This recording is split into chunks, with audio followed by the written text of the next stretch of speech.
Hey guys, it's Jacqueline over here at Homeschool Hangout.xyz, and today we are talking 5 free educational apps that you should think about having on your phone for learning on the go. If you like these kinds of videos, do me a favor, thumbs up, like, subscribe, share my videos, find me at Homeschool Hangout by Nerd Family, Facebook group, Nerd Mom on Twitter, Homeschool Hangout XYZ pretty much everywhere else. Buy me a coffee if I'm all that helpful to you, all the things, and let's get into it. Okay, my cell phone is both always with me. I have lots of kids. They're in and out of the house. When everyone's home, I'll often put my phone down, but when they're out and about, or I'm out and about, my phone is with me. It is a tool that we have that I love. I love carrying a computer in my pocket. That said, I have 5 educational apps that I really, really like having on hand. The first one is Desmos. Desmos is a free calculator. They have different types of calculators, graphing calculators, all kinds of stuff. You can use it on your computer also, but you can put it on your phone. I find it better than any of the built-in calculators. And as you get more advanced in math, it has graphing. It has easy exponents. It's great. It is the calculator that I used in calculus and in physics, and it will graph out things for you. They have different ones you can choose. You can do radians. It's great. It's great. It's free. Go grab it. I highly recommend it. I'm going to include these in links over on Homeschool Hangout XYZ if it's not down below, and those will be links to the Amazon one, but they're also in the Apple Store and the Android Store. So the next one is Duolingo. Duolingo seems to be taking the world by storm. I am now on Duolingo for myself. I used it as the majority of the foreign language for my high school students when I've got 1 in high school and 2 who are out. That's what we used. My husband is on it. If you're looking for me, I am Nerd Mom on Duolingo. Friend me. I'll follow you. Your kids can friend me. I am currently working on German right now. I gave into the peer pressure in my household.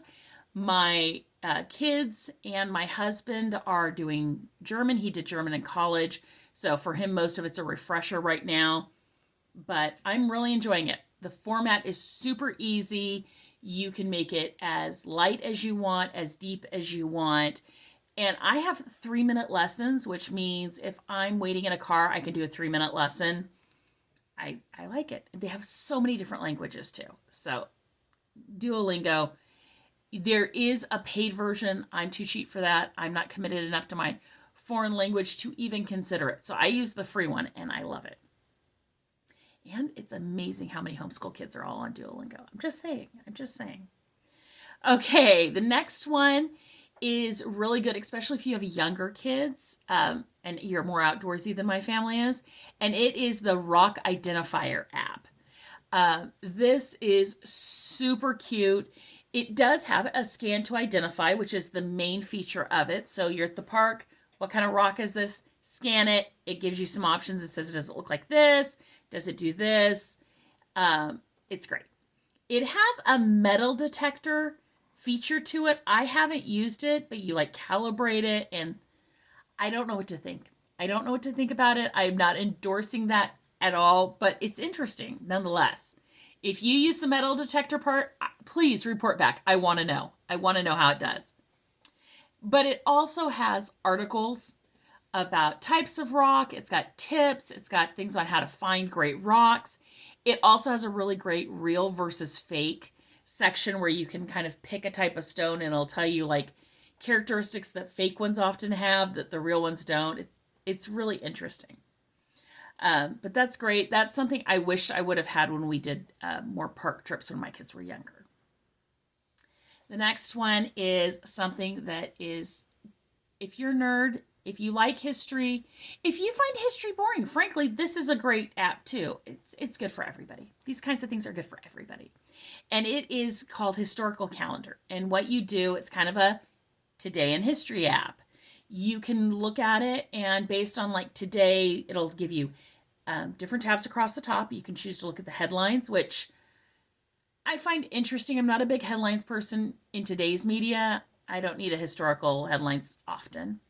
But it does events, births, deaths, holidays, and observances, which I find really, really interesting. Especially Catholicism has a lot of saint days, so it's always like, oh, well, it's not a holiday. Well, it may be somewhere else in the world. It may be in different religions and how those came to be. I always find it fascinating. I know I'm a nerd, but if you have ever thought history is boring, use an app like this and you may really become curious about finding out more about history. The other thing is it's got a quiz on it. It's got some quizzes on it, and I love a good quiz. That's a great thing for the car. You know, the hubby will be driving and I can pull up a quiz. Frankly, we do it when it's just the two of us. Forget those bratty kids. But when you have kids, it can also be a lot of fun too. And the last one, it seems like a useless app at this point in history, but I don't find it so. And it is the Merriam-Webster dictionary app. Now, there are different dictionary apps, and I like all of them. Yes, you can put it into Google, but here's what an app gives you that's a little different. One, it tends to give you all the definitions, not just a quick one. And I like that. It gives you often, the Merriam-Webster one specifically, I can't talk about the other ones. It'll tell you when it first appeared into the English language, which I, history nerd, find fascinating. It also has a word of a day. It has the word of the day feature, so you can, expand your vocabulary. I also like following Susie Dent on Twitter for that, but those aren't always clean, not always child appropriate. It also has word games, and it also has a thesaurus on it. When you're having conversations with your kids, a great way to expand their vocabulary is we tend to talk about the same things all the time, right? We tend to use the same words all the time. And if you want to challenge them to use other words and how they describe a very nice day, or it's very hot, it's Fresno, we're still in August, it's very hot, you can pull up that thesaurus and come up with all different types of words. It's such an expander of your mind, of how you communicate, and it can really help you be more articulate to choose possibly a more appropriate word to what you're really saying. So those are 5 apps I really like. Is there a subject you're looking for apps in? I love having a reason to go review apps, especially free ones, especially nerdy ones. Do me a favor, let me know down in the bottom. If you liked this, thumbs up, like, subscribe, ring the little bell. I tend to post my videos. I always post on Thursday at 4, and I also try to post Tuesdays, like at noon.